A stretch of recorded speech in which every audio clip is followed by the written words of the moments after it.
सम्मानित नागरिकों नमस्कार, मैं प्रवीण मिश्रा एक नए टॉपिक के साथ आप लोगों का स्वागत करता हूं और आज हमारे साथ हैं आदरणीय राजकुमार गोयल जी। तो राजकुमार गोयल जी का अपना बहुत सारा अनुभव है, खास करके गार्डनिंग के बारे में। और जो नए गार्डनर जुड़ते हैं वो तुरंत से चाहते हैं कि सफलता मिल जाए। तो आज हम सफलता के लिए इनसे बातचीत करते हैं, इनसे आग्रह किया है कि कुछ ऐसी तरकीब जो कि नए गार्डनर के लिए बहुत ज़्यादा ज़रूरी है, तो इनसे जानते हैं। नमस्कार अंकल जी, स्वागत है आपका। एक बार आपने फिर मौका दिया, धन्यवाद आपका। तो ये जानना चाहूँगा कि गार्डनिंग को किस दिशा में और कैसे आगे बढ़ाया जाए, खास करके जो नए गार्डनर जुड़ते हैं उनको लगता है कि बहुत जल्दी सफलता मिले, तो क्या कुछ करना चाहिए? देखिए, नए गार्डनर के लिए मेरी यही सलाह है, पेशेंस रखें। जी। पेशेंस रखें। अब कोई बीज तो 3-4 दिन में ही उग जाता है, कोई बीज 10-12 दिन भी 15 दिन भी ले लेता है। तो ये ना सोचे कि भाई 3 दिन हो गए तो बीज नहीं उगा तो मैं इसे उखाड़ के फेंक दूँ। तो जैसे ही आपने ये पेशेंस अपना खोया तो आप गार्डनिंग में सक्सेसफुल नहीं हो पाएंगे। जी। कोशिश यही करिए कि बीज आपने डाला है अपने समय के हिसाब से, खाद के हिसाब से और अपने टाइम जितना भी लेता है उसके हिसाब से वो उगेगा। अब आपने 10 बीज डाले, उसमें से 4 उगे, 5 नहीं उगे, कोई बात नहीं, वो भी धीरे धीरे उगेंगे। और कुछ नहीं भी उगेंगे तो भी जितने उगे आप उसी को अपने संभालिए और उसी से चालू करिए।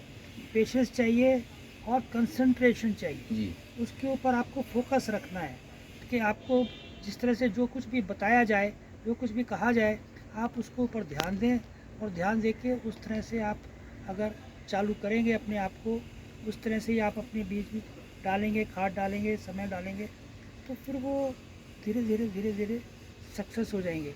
और होता क्या है कि नए गार्डनर के लिए कम से कम 1 साल बड़ा क्रूशल होता है। जी। और उस 1 साल के अंदर में ही वो सब कुछ समझ जाता है।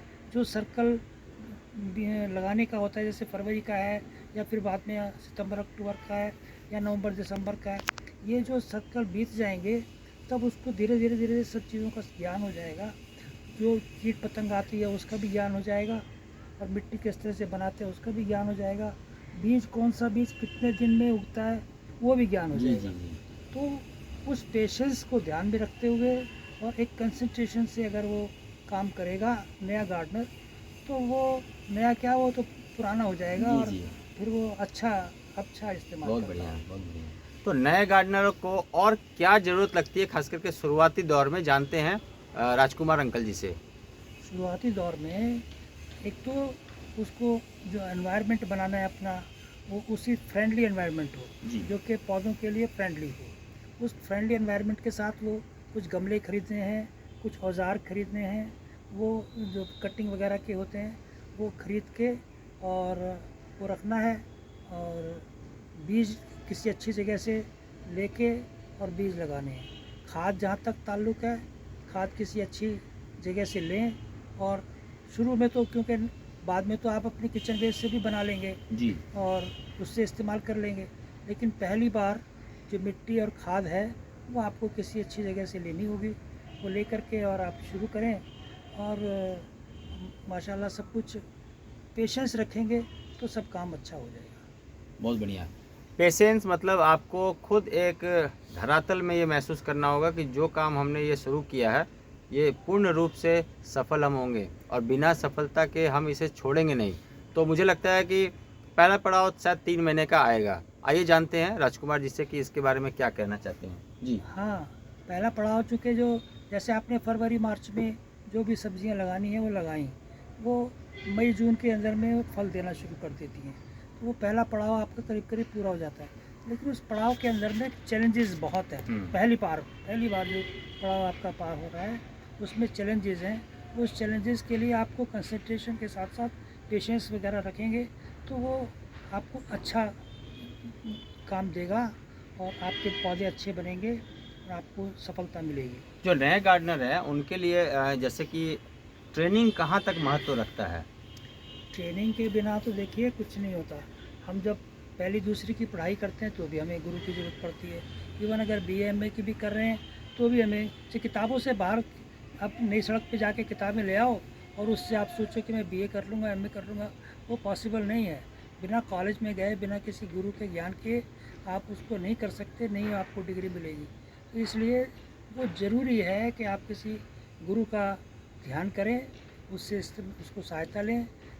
मैंने तो देखिए मिश्रा जी हमें संयोग से मिल गए, और जो मेरे पास पहले नहीं होता था वो अब धीरे उनके मिलने से, उनके ज्ञान से मैंने फ़ायदा लिया।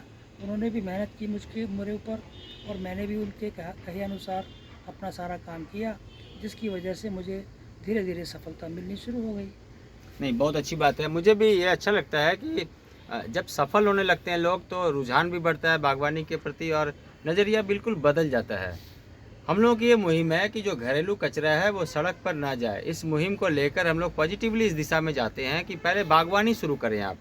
जैसे जैसे आप बागवानी शुरू करेंगे आपका नज़रिया बागवानी के प्रति, कचरे के प्रति बदल जाएगा। तो क्या कहना चाहेंगे अंकल जी इस बारे में? हाँ, वो जो शुरू में तो मान लीजिए मैंने बताया आपको कि आपने खाद और मिट्टी कहीं से ले ली, लेकिन बाद में जो घरेलू कचरा निकलता है, किचन से वेस्ट निकलता है, उसी वेस्ट को आप अगर अपने ड्रम्स में, जो 50 लीटर का ड्रम है उसमें डालें, और उसका एक प्रोसेस है जिसकी उस प्रोसेस से ही वो खाद बन जाती है। 3-4 महीने लेती है वो जो किचन वेस्ट है। वो धीरे धीरे आप उसको उसमें ड्रम में वेस्ट भरते रहेंगे तो वो 3-4 महीने में भरेगा। उसके बाद दूसरा ले लीजिए, उसके अंदर भी ऐसे ही डालते रहिए। तो जो पिछला ड्रम, जो पहला ड्रम था आपका, वो 3 महीने में करीब करीब वेस्ट को कंपोस्ट में बदल देता है, और उस कंपोस्ट से आपकी बाद में खाद बननी शुरू हो जाती है। और आप अपने जो आपने गमले लगाए थे उनमें उसको डालते रहिए, जिससे आपको बाद में बाज़ार से कोई खाद लेने की ज़रूरत नहीं पड़ेगी। कोई बीज का तो देखिए, बीज किसी अच्छी जगह से लीजिए, क्योंकि हाइब्रिड बीज होते हैं, पुराने बीज इस्तेमाल नहीं होते हैं, तो वो बीज लेकर के आप काम करिए। तो कई बार देसी बीज भी कुछ लोग इस्तेमाल करते हैं, उसमें बस थोड़ा सा है कि टाइम ज़्यादा लगता है और फसल भी कुछ कम होती है। तो लेकिन उस सब फ़ायदा इतना है कि उस देसी बीज का आप दोबारा से इस्तेमाल कर सकते हैं। जो भी आपने बैंगन लगाया तो, और जो टमाटर लगाया तो, उसी का जो बीज है उससे आप इस्तेमाल कर सकते हैं। लेकिन हाइब्रिड में ऐसा कुछ नहीं जी है। जी, बहुत बढ़िया।